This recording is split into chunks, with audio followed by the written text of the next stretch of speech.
फिर आते हैं रियलिटी सेक्टर पे, ठीक है। तो रियलिटी सेक्टर जो है वो मिलके बना है इन, इसके भी आई थिंक इसके भी हैं 12 ही हैं, 1 2 3 4 5 6 7 8 9 10 11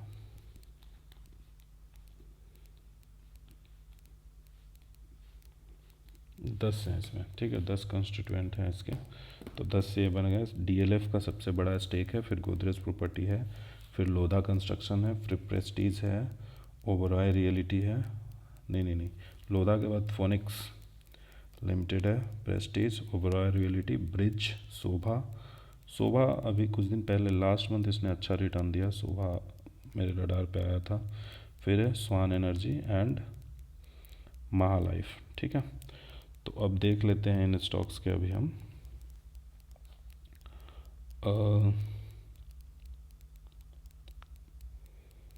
निफ्टी रियलिटी का पहला इंडेक्स देख लेते हैं। वाह, ऑल टाइम हाई पे है, 3 महीने से काफ़ी अच्छा रिटर्न ये दे रहा है। 4 महीने हो गए, 4 महीने से अच्छा रिटर्न दे रहा है। तो ऑल टाइम हाई पे इंडेक्स है, इंडेक्स ये पूरे साल के लिए निकलेगा है। अब देख लेते हैं चार्ट इंडिविजुअल्स का, डीएलएफ का देखते हैं। डीएलएफ कहाँ पे खड़ा है, ऑल टाइम हाई तो नहीं है बट ठीक है, इस लेवल पे ये कहीं था 2008 के आसपास, काफ़ी दिनों बाद ये निकला है। बहुत अच्छा रिटर्न देने वाला, अगर ये यहाँ से निकलना तो इसका तय ही है। अपने ऑल टाइम हाई 1052, मतलब ये डबल मान लो, एक बार ये निकलेगा ना तो 2000 तो मिनिमम जाएगा ही जाएगा, ठीक है। 1052 के ऊपर निकलेगा तो काफ़ी अच्छा रिटर्न देने के लिए डीएलएफ तैयार है। गोदरेज डीएलएफ का भी देख लेते हैं हम लोग, ये डीएलएफ का फंडामेंटल्स देखेंगे तो नेट प्रॉफिट मार्जिन, वो क्या नेट प्रॉफिट मार्जिन मेंटेन कर रही है। सेल्स ग्रोथ नेगेटिव में जा रहा है लेकिन नेट प्रॉफिट मार्जिन काफ़ी अच्छी है। सेल्स ग्रोथ भी बहुत ज़्यादा नेगेटिव में तो नहीं है, लेकिन इसको होना पॉजिटिव में चाहिए था, लेकिन इसके बदले ये नेट प्रॉफिट मार्जिन ही बढ़ा रही है, ठीक है। मतलब कंपनी पैसे कमा रही है, सेल्स नहीं बढ़ रहा है लेकिन अपना नेट प्रॉफिट मार्जिन बढ़ा के एक पैसे कमा रही है, ठीक है। इसमें अगर इसका सेल्स बढ़ जाए तो मज़ा आ जाए, सेल्स बढ़ेगा ही बढ़ेगा, क्योंकि अगर निफ्टी रियलिटी इंडेक्स को बढ़ना है तो इसको बढ़ना होगा, इसके लिए इसका सेल्स बढ़ना होगा। नेक्स्ट क्वार्टर इसके रिजल्ट अच्छे ही आएंगे। चार्ट इसका देख लेते हैं, फेब का मंथ का 6% रिटर्न है, उससे पहले का है 10%, 16%, ठीक है। तो ये हो गया डीएलएफ। फिर आते हैं गोदरेज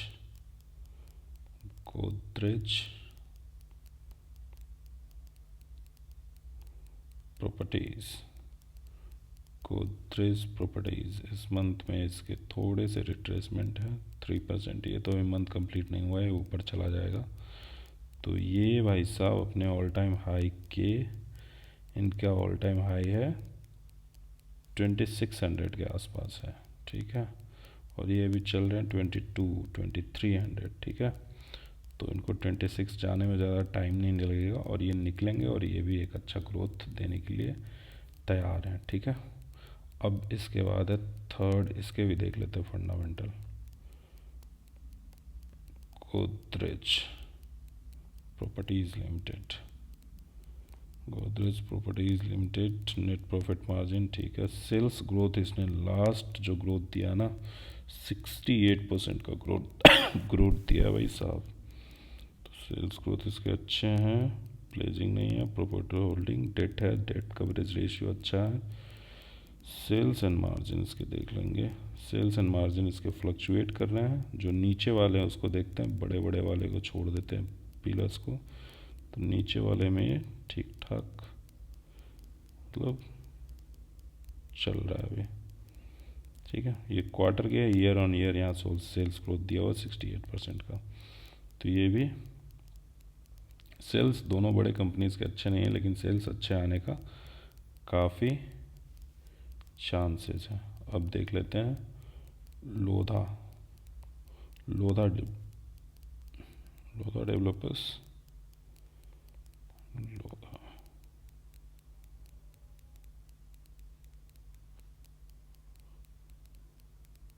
मैक्रोटेक डेवलपर्स इसी का नाम है आई थिंक।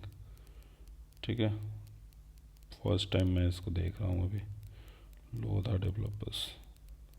लाइफ में फर्स्ट टाइम इसके फंडामेंटल चेक कर रहा हूँ। नाम तो सुना था पहले भी। 20%, 11% नेट प्रॉफिट मार्जिन सही है। सेल्स इसके भी अच्छे नहीं हैं, बट ठीक है। आफ्टर ऑल अगर इंडेक्स को ऊपर बढ़ना है तो किसी न किसी को सेल्स बढ़ेंगे, क्योंकि अभी गवर्नमेंट जो है ना, इंफ्रास्ट्रक्चर पे इतना ज़्यादा फोकस कर रही है कि इन सारे के सेल्स बढ़ने वाले हैं, बढ़ बढ़ के आने वाले हैं। ठीक है, सेल्स अभी तक तीनों में से किसी के सेल्स उतने बढ़िया अब भी तो नहीं दिखे हैं, आने वाले समय में आएगा। प्रेस्टीज,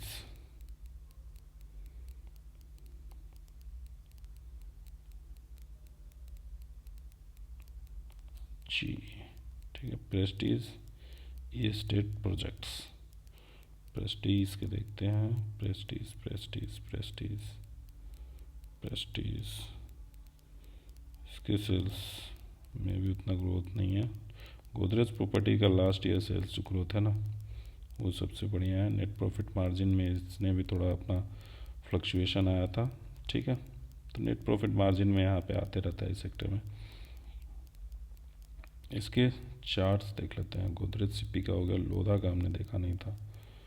लोधा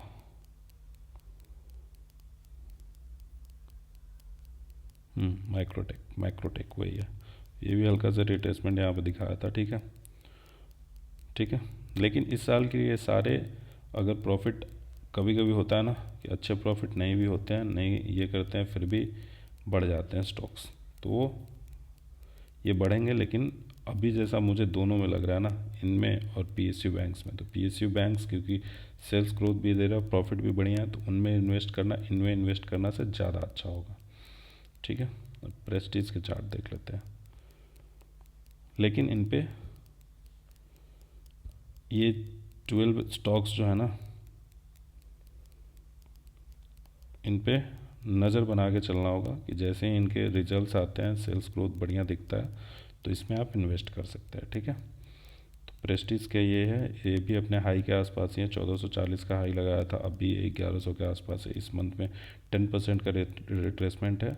बढ़ना शुरू कर दिया तो 10% कोई मायने नहीं रखता है। एक महीने में 40-40, 50-50% जाते हैं लोग। ठीक है, अब देख लेते हैं ओबेरॉय रॉयल्टी।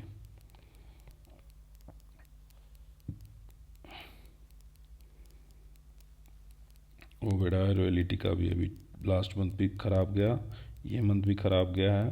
अभी देख लेते हैं इसके फंडामेंटल्स को।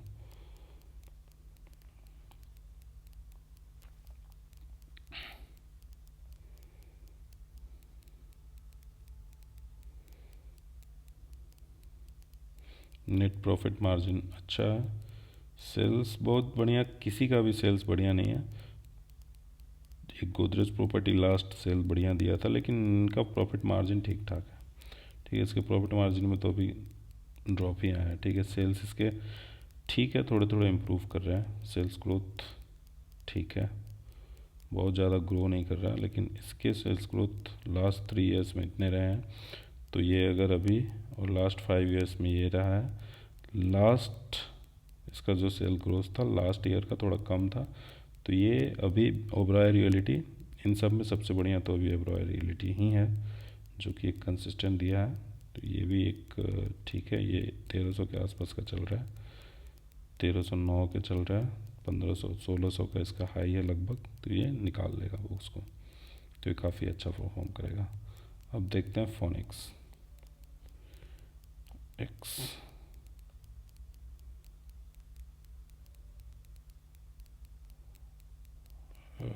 FOENI,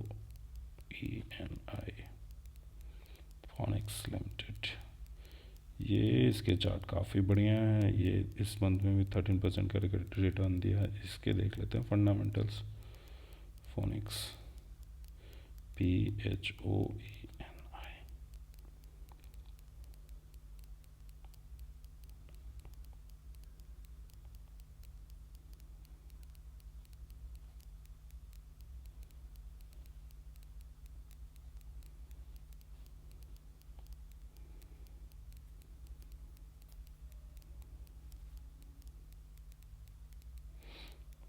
यही है।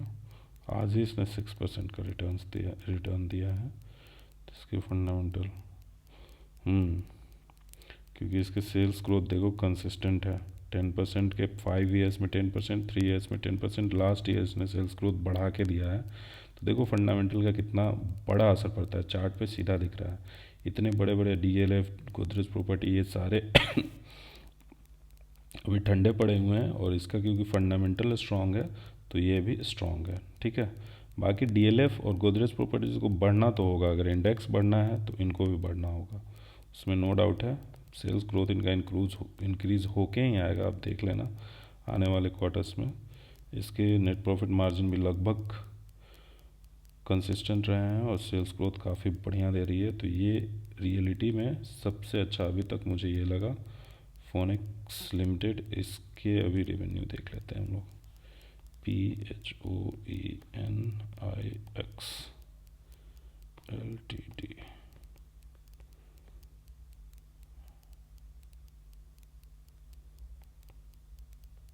इसके रेवेन्यू देखना ज़रूरी है, बाकी सब आप देख लेना, मैं इसका देख रहा हूँ अभी।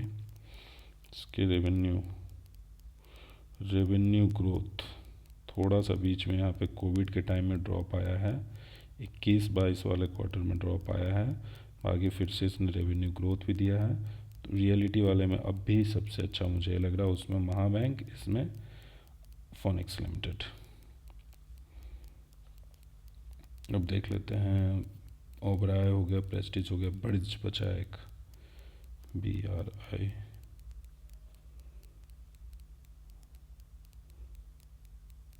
ब्रिगेड है, ब्रिगेड, GAD, ब्रिगेड इंटरप्राइजेस। इसके भी इस मंथ में थोड़े से रिट्रेसमेंट है, बट ये भी ठीक है। देखते हैं क्या है इसका फंडामेंटल्स, देख लेते हैं।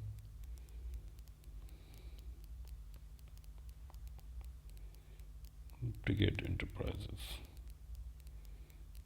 तो भाई साहब नेट प्रॉफिट मार्जिन कम है इस सेक्टर में, जितने नेट प्रॉफिट मार्जिन सबके हैं ना, उससे तो बहुत कम है इसका। ठीक है। तो इसीलिए ये चार्ट पे ये भी दिख रहा है।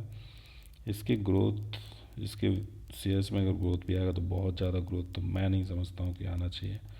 अब स्टॉक मार्केट में कुछ कहा नहीं जा सकता है 100%, अगर सब मैं जानने लगा तब तो फिर कोई बात ही नहीं है। कोई 100% नहीं बोल सकता है, कोई नहीं बता सकता है, लेकिन जो बता रहा है इसके फंडामेंटल्स और बाकी सब चीज़, तो बहुत ज़्यादा ग्रोथ का इसमें पॉसिबिलिटी नहीं है।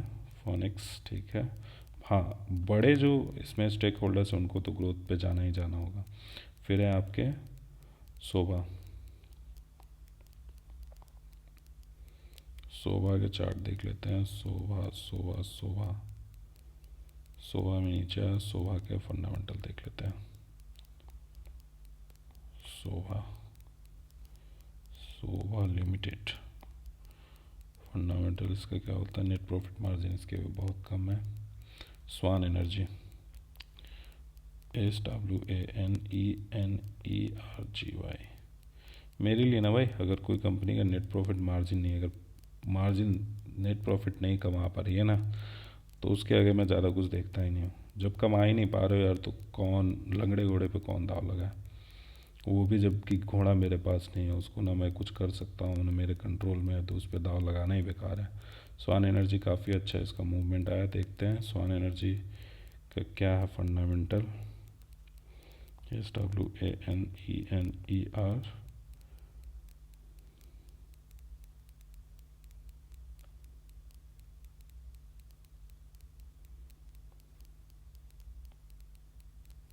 स्वान एनर्जी।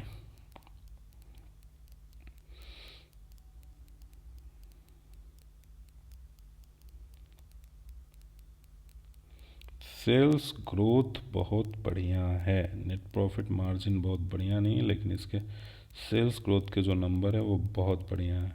तो इसीलिए देखो चार्ट पे दिखता है। फंडामेंटल अगर हो ना, तो मैं वही बोलता हूँ ना, हर बार मैं यही बोलता हूँ कि भाई साहब देखो, जिस स्टॉक के फंडामेंटल अच्छा है ना, उसको आज न कल बढ़ना ही बढ़ना है। कोई सवाल ही नहीं है कि नहीं बढ़े वो। अगर वो नेट प्रॉफिटेबल कंपनी है, year on year revenue growth है, तो उसको बढ़ना ही बढ़ना है। बस टाइम फैक्टर होता है कि टाइम कब आएगा उसका बढ़ने का। जब टाइम आएगा ना तो वो बढ़ेगा ही। देखो इसके कितने बढ़िया यहाँ पे चार्ट बने हुए हैं। ये कब था, नवंबर में ये था, नवंबर अक्टूबर में ये 286 था। अब भी देखो अक्टूबर, 1 2 3 4 5 5 महीने होने जा रहे हैं यार, लगभग स्टॉक डबल से ऊपर चला गया, 100% से ज़्यादा का रिटर्न दिया इसने। इसके देख लेते हैं रेवेन्यू। भाई स्टॉक इतने हैं ना, लोग बोलते हैं ना कि जब मेरे पास पैसे होते हैं तो कौन से में टाइम नहीं अच्छा होता है, सारे स्टॉक नीचे जा रहे होते हैं, इन्वेस्ट नहीं कर सकते हैं। ऐसा कुछ नहीं होता भाई, इतने स्टॉक्स हैं ना मार्केट में, इतने स्टॉक्स हैं ना कि पैसे आपके कम पड़ जाएंगे। देखो रेवेन्यू ग्रोथ, कितना बढ़िया रेवेन्यू ग्रोथ है, तो यही ग्रो करेगी ना भाई। डीएलएफ हो, डीएलएफ अपने घर पे रहे, गोदरेज प्रॉपर्टी अपने घर पे रहो भाई। काम नहीं करोगे, काम करके अगर नहीं दोगे, प्रॉफिट नहीं कमाओगे तो आप अपने घर पे रहो भाई। बड़े हो तो आप अपने घर पे रहो। जो छोटा है, जो काम कर रहा है, हम उसमें पैसे लगाएंगे, लोग उसमें पैसे लगाते हैं, ठीक है। तो ये है, ऐसे चलता है धंधा अपना। इतना छोटा कंपनी है, सबसे कम स्टेक है इसका इसमें इंडाइसेस में, इतना बढ़िया ग्रोथ दे रहा है। अब महालाइफ देख लेते हैं।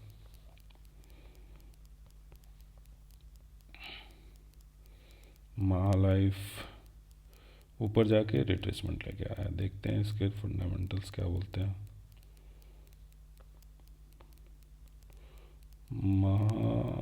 महिंद्रा लाइफ स्पेस डेवलपर्स, इनमें से तो बहुत सारे का मैं नाम भी मतलब फर्स्ट टाइम सुन रहा हूँ, क्योंकि रियलिटी मेरा फेवरेट नहीं है। रियलिटी में मैं जाना ही नहीं चाहता था, लेकिन अब क्या है कि अभी सेक्टर ही पूरा का पूरा ऊपर जाना है इस साल में, अच्छे सिग्नल्स आ रहे हैं, तो फिर देखना पड़ रहा है यहाँ पे, ठीक है। स्वान एनर्जी तो क्योंकि बहुत भागा था पहले भी, तो इसका नाम मैंने सुना था। फोनेक्स लिमिटेड कभी कभी देखा था, कभी कभी आते रहता है स्टॉक मार्केट में, तो आते ही रहता है, ठीक है। ये यहाँ पे इसके जो है ना नेट प्रॉफिट मार्जिन, तो इसने इम्प्रूव किया अभी। उससे पहले वाला एकदम घटिया, सेल्स एकदम घटिया, सब घटिया ही घटिया है, ठीक है। सेल्स एंड मार्जिन, ठीक है। तो ये सारा उतना बढ़िया नहीं है। तो अब भी के लिए रियलिटी में मुझे Phoenix Limited and Swan Energy दो यहाँ से निकल के आए। और पीएसयू बैंक्स में तो लगभग सारे ही बढ़िया हैं, पीएसयू बैंक में सबके सब बढ़िया हैं, लेकिन सबसे मेरा मेरा मेरा जो व्यू है, मेरा पॉइंट ऑफ व्यू सबसे बढ़िया जिस पे है वो महाराष्ट्र बैंक पे है, ठीक है। Maharashtra bank, Phoenix Limited and Swan Energy, तीन के ये तीन स्टॉक्स हो गए,